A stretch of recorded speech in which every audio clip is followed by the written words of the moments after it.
Compañera, ¿cómo le va? ¿Cómo anda usted? Muy buenos días, bienvenidos a Ventana a la Ciencia. Bienvenido, Juan.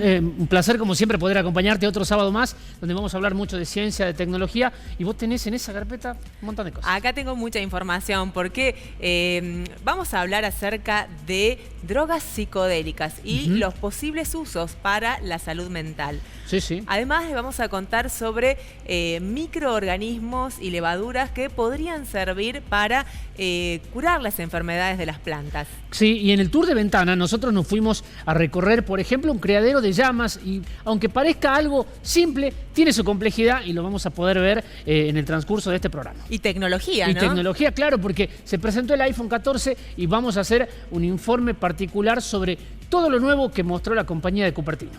Bueno, les contábamos que esta semana fue muy especial porque se conoció el nombre de los ganadores de los premios Nobel que son postulados por la Academia Sueca. Y nosotros les vamos a contar un poquito el resumen de los premios de medicina, de química y de física. ¿Quiénes fueron estos ganadores? Bueno, el Nobel de Medicina o Fisiología fue para Svante Pääbo, por los descubrimientos sobre los homínidos extintos y la evolución humana.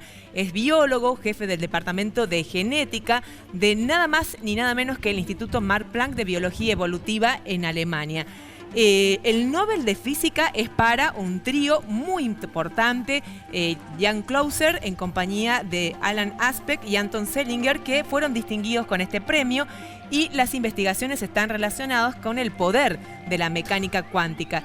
Bueno, la mecánica cuántica es algo bastante difícil de entender porque es una parte de la física que estudia el mundo a la escala de los átomos y sus partículas subatómicas.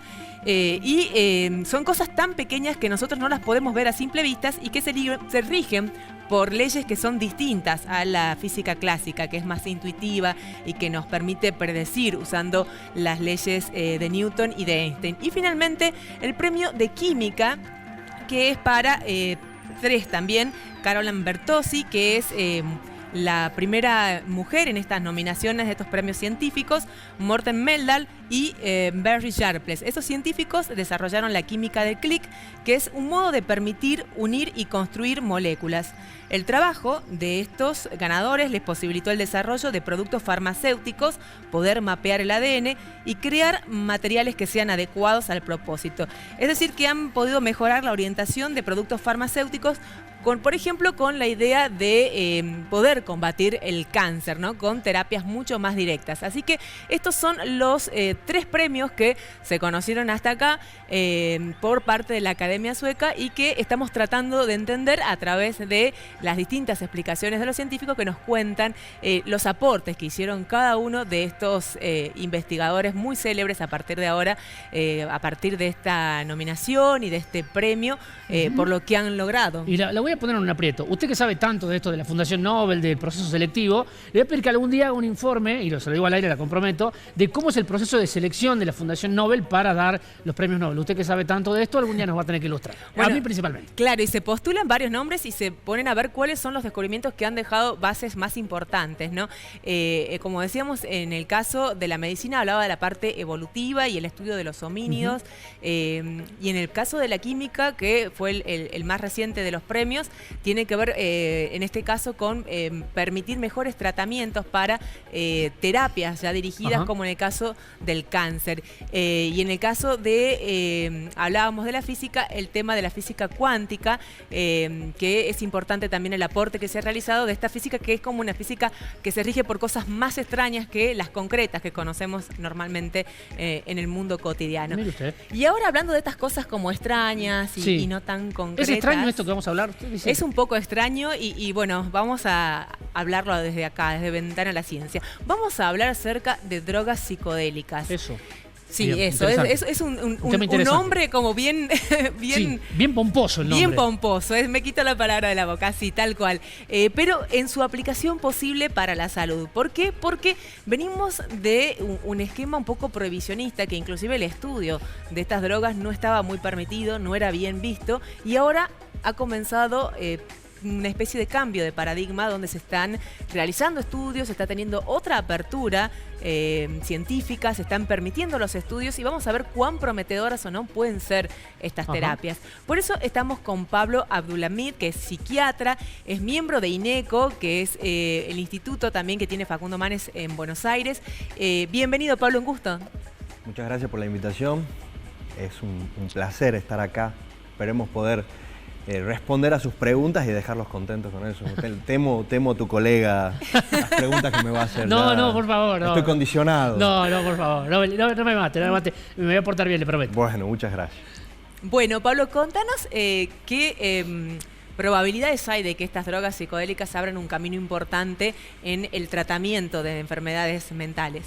Bien, para empezar, digamos, tenemos que saber que no son drogas nuevas, son drogas que han sido desarrolladas hace muchos años, hace más de 60 años fueron desarrolladas. Albert Hoffman fue el que desarrolló el LSD en la década del 40, con lo cual estamos hablando de drogas de más de 80 años. En ese momento eran drogas aprobadas, el laboratorio era un laboratorio Sandoz. Y con el mal uso del opio en la década del 60, la entidad que regula este tipo de sustancias la sacó del uso frecuente por su capacidad de producir daño o dependencia. Entonces hoy no contamos con el uso de esas drogas, pero están hace mucho tiempo, con lo cual es raro que una droga que esté hace mucho tiempo no tenga por ahí lo que nosotros necesitamos que tenga para resolver un problema altamente frecuente, como es, por ejemplo, la depresión, los trastornos del ánimo en general y los trastornos de ansiedad.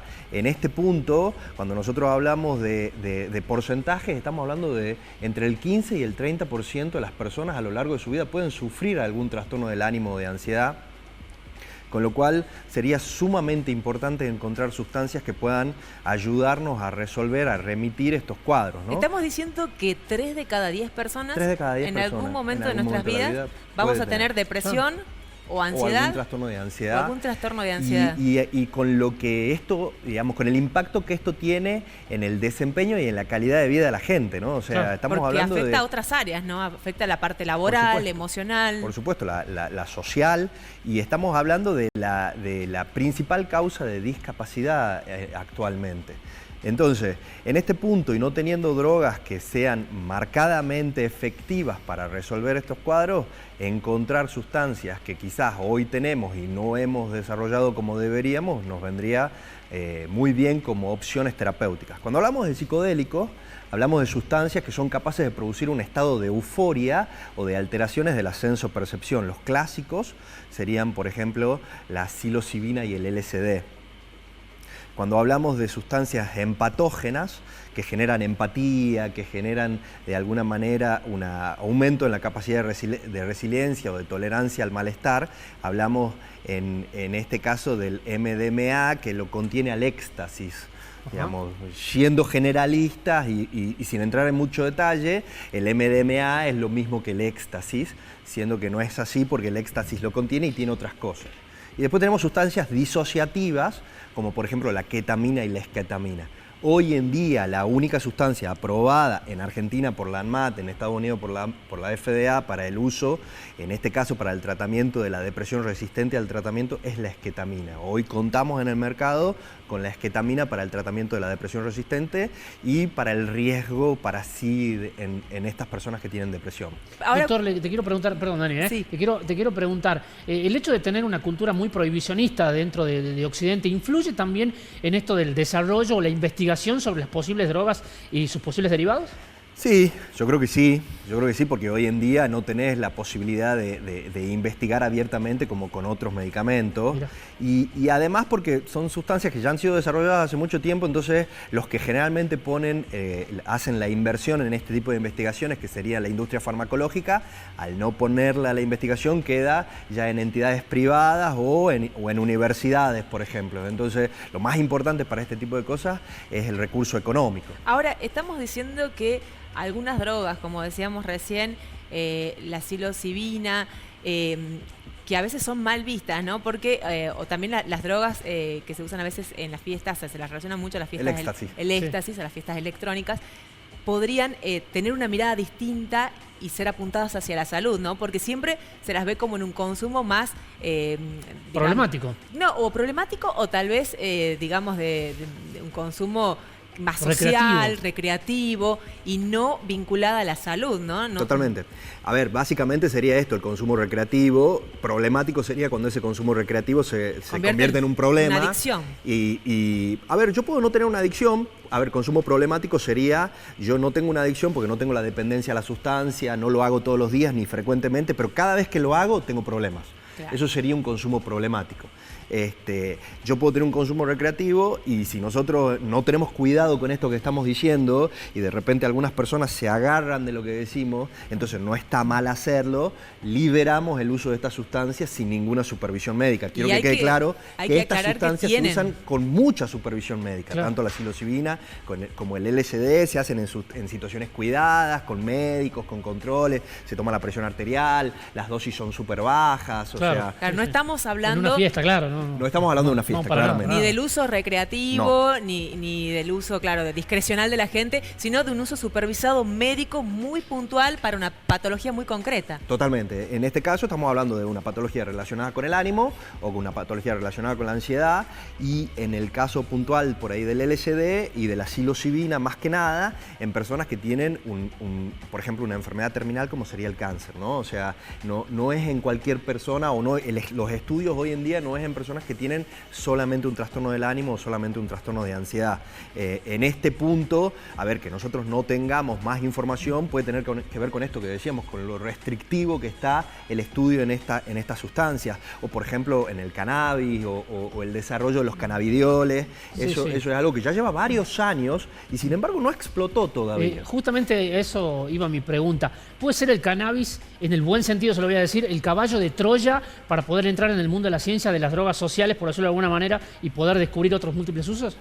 A ver, cada vez se estudia más y cada vez, cada vez se habla más y se cree que sirve para todo, pero en realidad el cannabidiol para lo único que hoy tiene evidencia es para el tratamiento de la epilepsia refractaria al tratamiento. Eso significa epilepsia que ha sido tratada con fármacos que están aprobados y no responde, o sea, sigue habiendo crisis convulsivas. Entonces, en ese caso, estamos los médicos aprobados para prescribir el cannabidiol y si no, en el caso de dolor o en el tratamiento de personas con, también decíamos, cánceres terminales.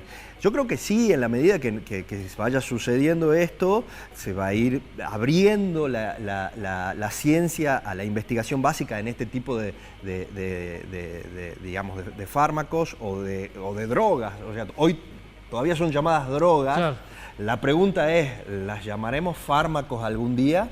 ¿Serán llamadas principios activos que sirvan para tratar alguna enfermedad? Ojalá que sí. Yo creo que esto, el otro día hablábamos con Dani en la radio, habla de los pocos recursos que tenemos para el tratamiento de estas enfermedades. Yo creo que eso es lo más importante a tratar, porque si nosotros tuviéramos condiciones médicas que ya tienen una terapéutica marcadamente eficiente y que puede ser usada por cualquiera, está al alcance de cualquiera, no estaríamos pensando en esto. Claro. O sea, estamos hablando de esto justamente porque estamos hablando de una problemática muy difundida, que tiene un marcado impacto en las personas y que hoy en día no tenemos un fármaco que digamos, bueno, esto es infalible. Claro, totalmente. Y a eso hay que agregar el alto precio de la medicación psiquiátrica, ¿no? Totalmente. Y estamos hablando de tratamientos que son crónicos, prolongados en el tiempo. O sea, no estamos hablando de un tratamiento como sería, por ejemplo, un antibiótico que lo tomamos una semana, 10 días, claro. 14, 21 si querés. No, estamos hablando de tratamientos prolongados. Estamos hablando de tratamientos que no son curativos, son tratamientos que ayudan a reducir la expresión de los síntomas. Cuando hacemos bien el diagnóstico y elegimos el fármaco, la combinación de fármacos, la respuesta terapéutica llegamos a alcanzarla, eso lleva un proceso de tiempo. Muchas veces pensamos que vamos a empezar a tomar un medicamento y desde la primera toma nos vamos a sentir mejor y no es así. Los fármacos con los que contamos hoy en día tienen una latencia muy larga. Vos pensás que estamos hablando de una persona con un gran sufrimiento, sí. Y hablamos de una latencia de inicio de acción de 3 semanas aproximadamente, de inicio de acción. Ese inicio de acción, digamos, se sostiene o está de alguna manera generando un cambio por 12 semanas más. O sea, ahora, es largo. Resulta paradigmático que por un lado se tenga una visión tan prohibicionista, ¿no? Como decíamos por ahí en Occidente, de no permitir el estudio miedo, por ejemplo, la psilocibina que viene de un hongo, de cosas que podrían ser de origen natural, pero por otro lado la gente se automedique, tome ansiolíticos a discreción, porque los sigue consiguiendo a veces en la farmacia. Es muy fácil conseguirlo. Tome para dormir, sin ningún sí. tipo de prescripción médica y hasta a veces genera el miedo de la dependencia, ¿no? Totalmente. Es buenísimo lo que acabas de decir, porque el insomnio es un signo o un síntoma mucho más frecuente. Y el 99% de las veces es un epifenómeno, o sea, es algo que está asociado a otra cosa. ¿Qué es lo que está pasando atrás del insomnio? O sea, cuando yo tengo motivo de consulta insomnio, está claro que no es insomnio y nada más. Claro. En cambio, la gente cree que sí, y lo que hace es medicar el insomnio. Tengo sueño, perdón, no tengo sueño, tengo insomnio, voy a tomar algo que me dé sueño. Lo que más cerca está de nuestro alcance justamente son las benzodiazepinas, a veces sin prescripción médica, cuando no debería ser así porque es lista 4, necesita receta archivada con duplicado, y muchas veces los pacientes, la persona que sufre, va a la farmacia y sale de la farmacia con el medicamento. Todavía está ese tabú, ¿no? Que uno le tiene más miedo a la medicación que le da el psiquiatra a veces, que decir, no, yo total tomo una pastillita de clonazepam. Tomo un clona y ya está. Ya claro. está, total lo consigo como libre. Como si ella fuera menos grave. Claro. Y es mucho más grave para la salud tomar clonazepam. Primero porque estamos hablando de un depresor del sistema nervioso central.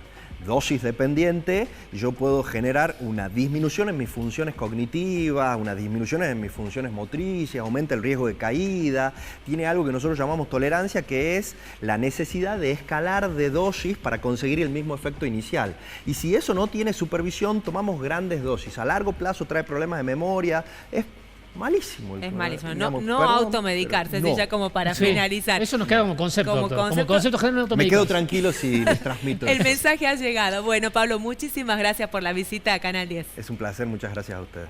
Vamos a una pausa y ya volvemos con más aquí en Ventana a la Ciencia.